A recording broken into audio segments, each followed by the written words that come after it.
유튜브로 읽는 박정희 전기 13권 마지막 하루. 아버지의 일기.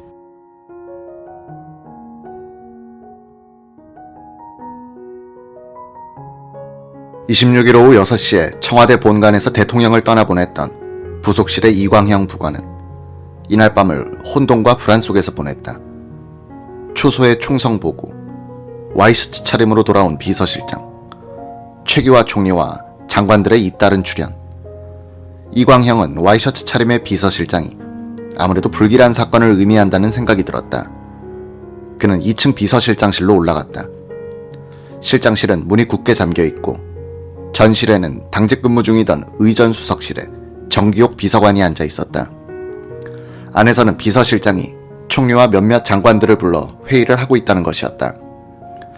이광형은 전실에서 서성대고 있었다. 최강수 의전수석 비서관 등 수석들이 모여들었다. 그들은 전실의 소파에 앉아 영문을 모르겠다는 표정으로 기다리고 있었다. 이광형의 초조한 눈이 정기옥과 마주쳤다. 정 비서관은 종이에다가 볼펜으로 재빠르게 쿠데타라고 쓰더니 새카맣게 덧칠해버렸다.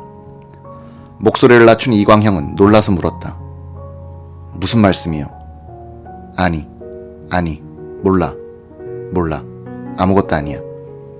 당황한 이광형은 혹시 가족들이 부속실로 전화를 걸어올까 걱정이 돼 일단 1층으로 내려왔다. 부속실장 박학봉 비서관 집에 전화를 걸었으나 없었다. 경호데스크 근무자들에게 어떻게 된 것이냐고 물었다. 모른다는 대답뿐이었다. 밤 10시를 넘고 있었다. 다시 비서실장실로 올라갔다. 총리, 실장, 장관들은 어디론가 떠나고 수석 비서관들이 앉아 있었다. 최강수 의전수석 옆자리에 가만히 앉아 낮게 물어봤다. 어떻게 된 일입니까? 가족분들, 영애분들 지금 어디 계시는가? 모르겠습니다. 지금 주무시는지. 아무 연락 없었지. 각하께서 안 들어오시는데 어디 계십니까? 응, 조금 늦으실 거야. 만약 영애분들이 물으시면 곧 돌아오실 거라 그래. 분명히 무슨 일이 진행되고 있었다. 직급이 낮은 이광형으로서는 접근할 수 없는 곳에서 무슨 사건이 일어나고 있었다.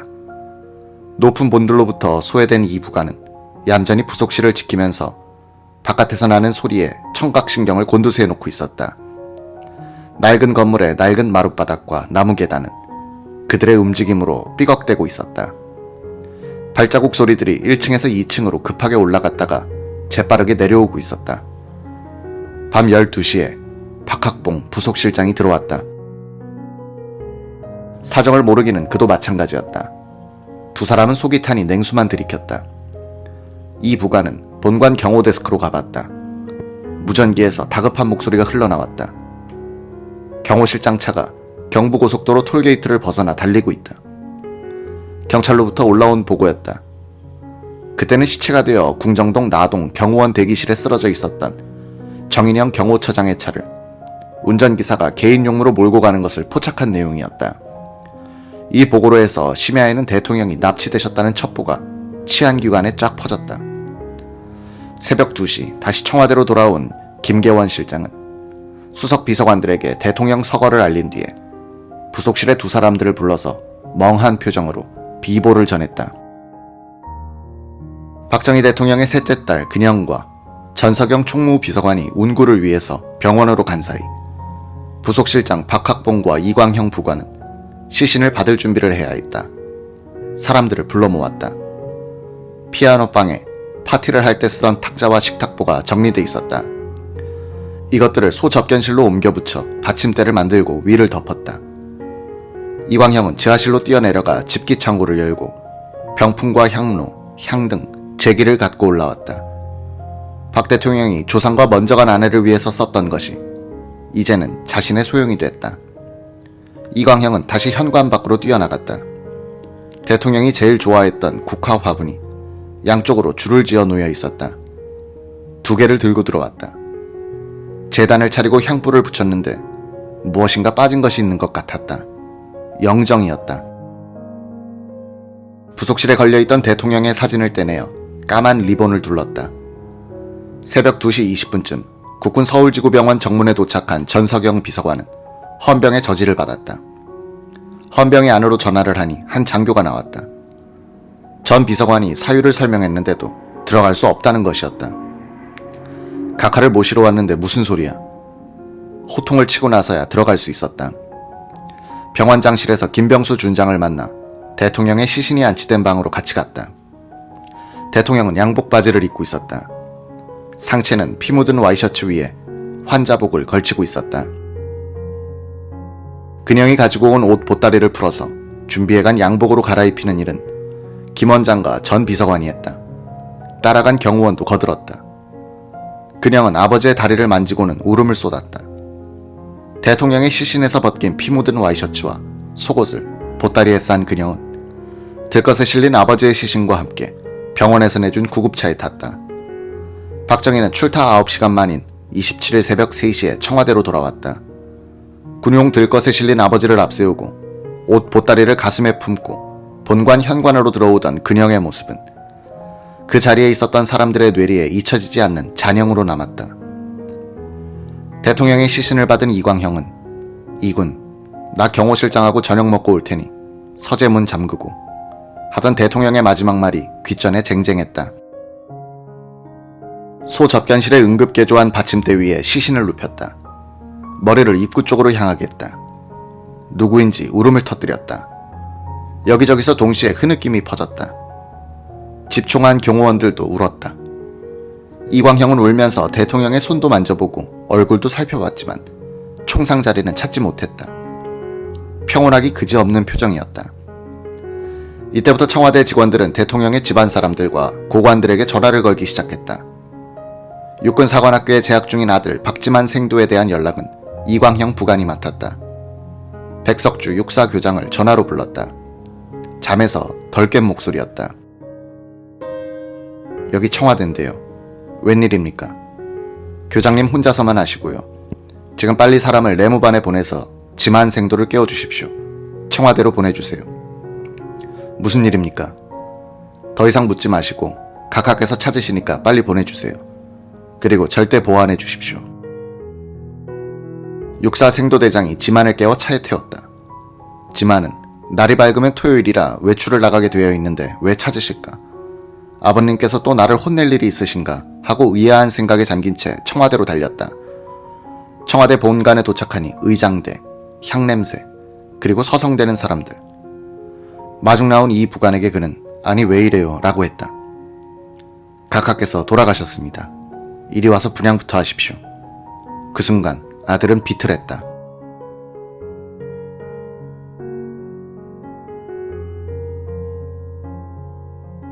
박지만 생도는 아버지 영정 앞에서 분양한 뒤에 병풍 뒤로 돌아 편안하게 잠자는 듯한 아버지의 시신을 보았다. 그는 곧장 2층에 자신 방으로 올라가서 음악을 틀어놓고 울었다. 그가 아버지를 마지막으로 본 것은 지나간 일요일이었다. 외박을 끝내고 돌아가는데 아버지가 본관 바깥까지 따라 나왔다. 인사를 하는 아들에게 대통령은 그래 잘 가라고 했다. 다른 때에는 응 그래 가서 고생해라고 했다. 아들이 아버님 그만 들어가세요 라고 해도 계속 서 있었다. 지만은 계단을 내려와서 뒤를 돌아보니 그때까지도 아버지는 서 있었다. 아내를 잃은 뒤 대통령은 아들에게 더욱 정을 쏟았다. 박지만이 육군 사관학교에 입교한 것은 1977년 1월 30일. 박 대통령이 쓴 일기장에는 이날 전후의 4일간이 모두 아들 이야기로 채워져 있었다. 1977년 1월 29일 맑음. 지만이가 내일 육사에 가입교하게 되어 저녁 만찬을 들며 육사 이야기를 하면서 격려하다.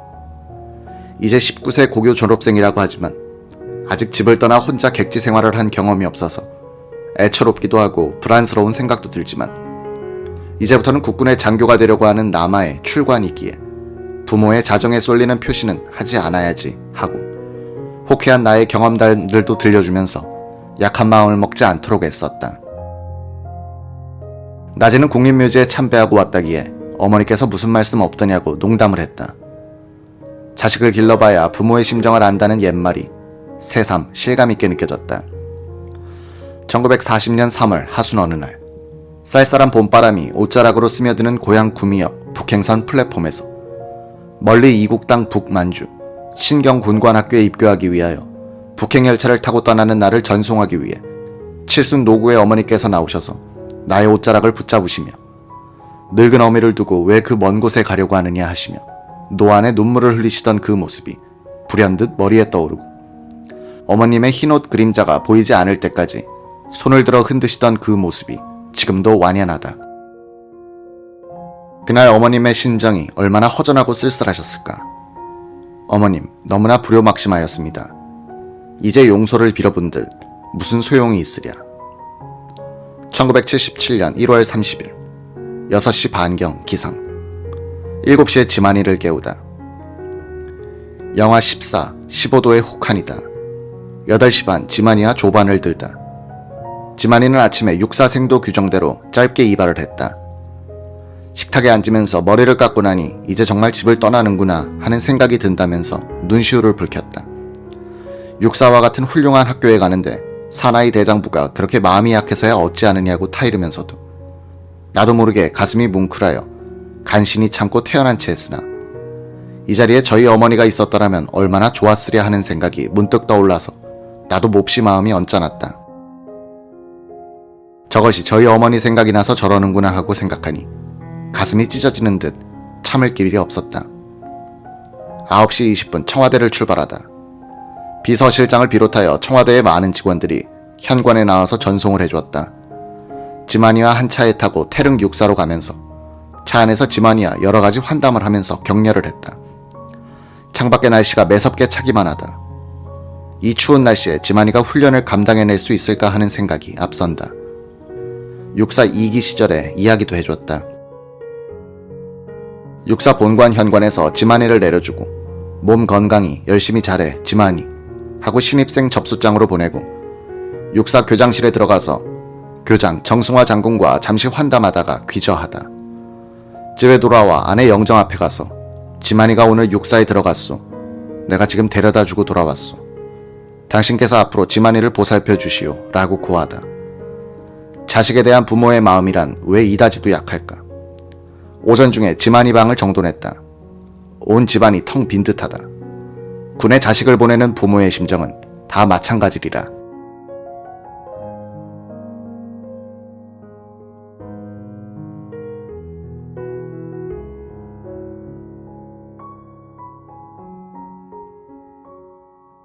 (1977년 1월 31일) 기침하니 날씨가 매우 차다. 아침 늦잠 잔다고 늘 잔소리를 듣던 지만이가 오늘 아침부터는 6시에 일어나서 혹한 속에 육사 교정을 뛰는 모습이 눈에 선하다. 군인으로서 병영 생활의 첫 아침. 한파 속에서 추위와 싸우며 청운의 대지를 펴기 위하여 의지를 불태우는 홍안 19세의 젊은 사관생도. 장하다 우리 지만이. 부천의 너희 어머니는 더없이 기뻐하시리라. 1977년 2월 1일 오후에 육사교장 정중장이 내방하여 입교한 지만이의 동향과 교육받는 자세를 들었다. 매우 명랑하고 식사도 잘하여 동료들과 똑같이 열심히 잘하고 있다는 말을 듣고 무한히 기뻤다. 이날 아침에 태릉 부근은 영하 20도까지 내려갔는데 기상 후 2km의 구보를 했다고 한다. 염려하던 발도 이상이 없는 듯 낙오하지 않고 같이 뛰었다니 기쁘기 한이 없다. 1977년 2월 22일 지만이로부터 편지가 왔다. 사관학교에서 처음 보내온 편지다. 반갑기 한이 없다. 깨알 같은 지만이의 독특한 필체로 육사용지의 일매. 국민학교에서 고등학교까지 교육시켜서 처음 받아보는 편지다. 몇 번이나 읽어보고 지만이가 이만큼 컸구나 하는 생각이 들어 대견하기만 했다. 학과 출장 시 꼭 보게 되는 내 생명 조국을 위하여라는 아버지의 휘호를 보면 가슴이 뭉클하고 피가 끓어오르는 듯한 이상한 감정이 듭니다. 편지를 아내 영정 앞에 가져다 놓고 지만이에게서 편지가 왔소 하고 고하다. 1977년 8월 8일 지만이로부터 편지를 받았다. 엄격하고도 규칙적인 군대 생활을 하게 되니 군인의 사명이 무엇이란 것을 점차 깨닫게 되고 조국이 무엇이란 것을 어슴푸레하게나마 알게 되고 조국에 대한 애정을 느끼게 되는 모양이다. 땀 흘리며 받는 이 훈련이 누구를 위하여 무엇 때문에 흘리는 땀이란 것을 깨닫게 되면 그 훈련이 하나도 괴롭거나 고생이라고 생각되지 않고 오히려 보람과 희열을 느끼게 되는 법이다. 땅에 엎드려 조국의 흙냄새를 맡으며 자신을 돌이켜보고 휴식 시간에 철모를 벗고 땀방울을 손으로 쑥 문질러 먼 산을 바라보면 조국의 산천이 다정히 반겨줍니다. 책임감이 얼마나 인간을 부지런하게 하는지 배웠습니다. 지만이 편지의 한 구절이다. 1977년 8월 28일 지만이가 7개월 만에 휴가로 집에 돌아왔다. 그녀이가 차를 가지고 가서 같이 국립묘지를 참배하고 12시 반경 집에 도착했다. 맹훈련으로 검게 타고 체중이 3kg이나 줄었다고 하니 건강하여 무엇보다도 기쁘다. 오늘은 지만이가 돌아와서 집안에 활기가 넘쳐 흐른다. 집이 이렇게도 좋은 곳인지 몰랐다며 지만이는 즐겁게 한이 없다. 저녁 시간에는 웃음과 화제가 그칠 줄 모른다.